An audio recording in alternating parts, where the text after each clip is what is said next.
Policy యొక్క importance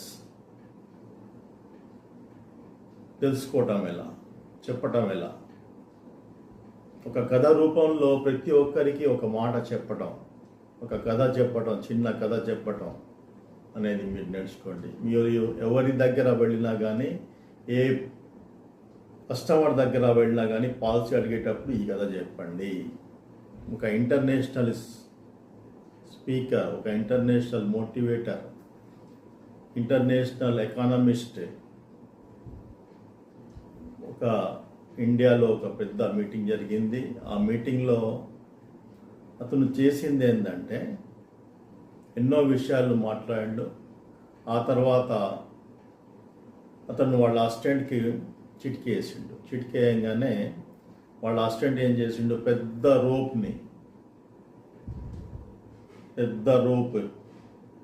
ఒక పెద్ద తాడును తీసుకొచ్చి స్టేజ్ మీద అటు నుంచి ఇటువైపు మొత్తం కింద పడేసాడు. అప్పుడు ఆ మోటివేటర్ ఆడియన్స్ నుంచి ముందు వరుసలో ఉన్న ఒక అతన్ని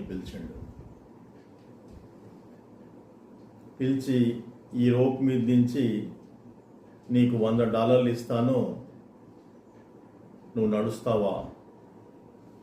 అప్పుడు డాలర్ విలువ $50, $60 ఉండే. హ్యాపీగా నడుస్తా సార్, ఏముంది దీంట్లో అని అన్నాడు. అని కిందనే ఉంది కదా రోప్, ఫ్లోర్ మీద నడుచుకుంటా వెళ్ళాడు. $100 ఇచ్చేసాడు అతనికి. ఇచ్చేసిన తర్వాత ఆ మోటివేటర్ మళ్ళీ అతన్నే ఏమడిగాడంటే, ఈ తాడుని నేను ఈ బిల్డింగ్స్ ఉన్నాయి కదా, పెద్ద పెద్ద బిల్డింగ్స్ ఉన్నాయి కదా ఈ సిటీలో, ఆ బిల్డింగ్ నుంచి ఈ బిల్డింగ్ వరకు కడతాను, దాని మీద నడుస్తావా? $100 ఇస్తాను.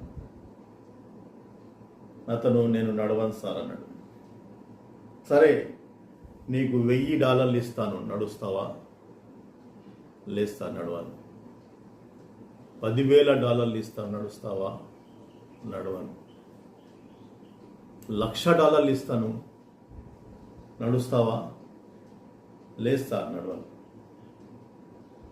$10 లక్షల ఇస్తాను, పైన ఉన్న రోప్ నుంచి నడుస్తావా? ఎత్తుగా ఉన్న రోప్ నుంచి. లేదు సార్, నడవను. $1,00,00,000 ఇస్తాను, నడుస్తావా? లేదు సార్, నేను నడుస్తే పైనుంచి కింద పడిపోతే నేను చనిపోతాను కదా,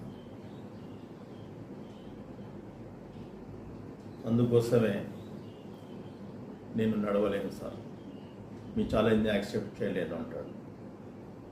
అప్పుడు అతను వెంటనే ఆ కస్టమర్, అతను ఆడియన్స్లో ఉన్న అతను ఫ్యామిలీతో వచ్చి ఉంటాడు, వైఫ్ తోటి, వాళ్ళ చిన్న పాపతోటి, 4 years పాప, 2-4 years బాబుతోటి. వెంటనే ఆడియన్స్లో దూకి ఆ బాబుని తీసుకొని ఒక పిస్టల్ చూపెట్టి, మీ బాబుని కాలుస్తాను, ప్లాస్టిక్ది అది గన్ను, మీ పాపను కాలుస్తాను అని ఎవరన్నా వచ్చి టెర్రరిస్ట్ లేకపోతే ఎవరన్నా వచ్చి మిమ్మల్ని అడిగితే, మీ బాబును కాల్ చేస్తాను ఇప్పుడు నువ్వు నడవకపోతే, పైన ఉన్న ఆ రోప్ మీద నడవకపోతే మీ బాబుని కాల్ చేస్తాను అంటే, నడుస్తావా అంటే, నడుస్తాను సార్. ఎందుకు అంటే, అతను నా కొడుకు, నా ఫ్యామిలీలో నా పార్ట్. అప్పుడు ఆ మోటివేటర్ ఏమన్నాడంటే, ఈ బోర్డు మీద నీకు తెలిసిన వాళ్ళ పేర్లు రాయి, ఎవరెవరి కోసం నువ్వు ఈ రోప్ మీద నడుస్తావు. పైన పెద్ద బిల్డింగ్స్ ఉంటాయి కదా, 7 estates 5 estate బిల్డింగ్స్ మీద, దాని మీద రోప్, ఈ బిల్డింగ్ నుంచి ఆ బిల్డింగ్కి రోప్ ఉంటే దాని మీద నడవడానికి ఎప్పుడు సిద్ధపడతావు, పేర్లు రాయాలి. అప్పుడు అతని భార్య పేరు, 2 పిల్లల పేరు రాస్తాడు. ఆ మోటివేటర్ చూడకుండానే చెప్తాడు, అటు తిరగకుండా బోర్డు వైపు. రాసావా అంటాడు. రాశాను సార్. వాళ్ళు నీకు తప్పకుండా ఫ్యామిలీ మెంబర్సే ఉంటారు. కరెక్టే సార్. అయితే ఈ స్టోరీని బట్టి అర్థమయ్యేది ఏంటంటే, ఒక మనిషి ఫ్యామిలీ కోసం బతుకుతాడు, ఫ్యామిలీ కోసం చనిపోవడానికి సిద్ధపడతాడు.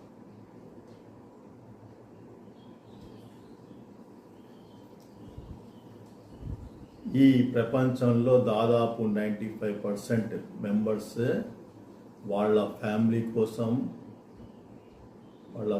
కోసమే బతుకుతారు, వాళ్ళ ఫ్యామిలీ కోసమే కష్టపడతారు, వాళ్ళ ఫ్యామిలీకి ఎలాంటి ఆపదలు రావద్దు అని, వాళ్ళ ఫ్యామిలీ ఎలాంటి ఇబ్బందులు గురి కావద్దు ఫైనాన్షియల్గా అని కష్టపడతారు.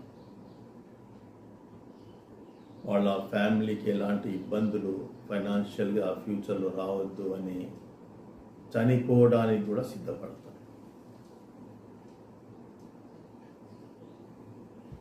మరి అలాంటి అవకాశం మన ఎల్ఐసిలో తప్ప దేంట్లో అయినా ఉందా ఫ్రెండ్స్?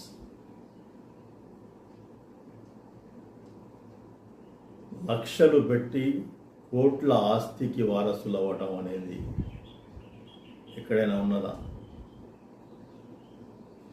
ఏ ఫైనాన్స్ కంపెనీలో, ఏ ఫైనాన్స్ ఇన్స్టిట్యూట్లో అయినా ఉన్నదా? లక్షలు 4-5 లక్షలు కడితే ₹1,00,00,000 ఆస్తి ఉన్నట్టే కదా లెక్క.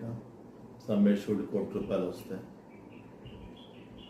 అందుకోసం ఈ రోజుల్లో అది అర్థం చేసుకున్న వాళ్ళు కోట్లలో పాలసీ చేస్తున్నారు. ఈ కాన్సెప్ట్ని అర్థం చేసుకున్న వాళ్ళు వాళ్లకు వీలైనంత పెద్ద పాలసీ తీసుకుంటున్నారు. కావాల్సింది ఏంటంటే మీరు ఫీల్డ్లో వెళ్ళి కలవటం. ఎంతమందిని కలవాలా అది డిసైడ్ చేసుకోండి. Daily 10 members, best of the best.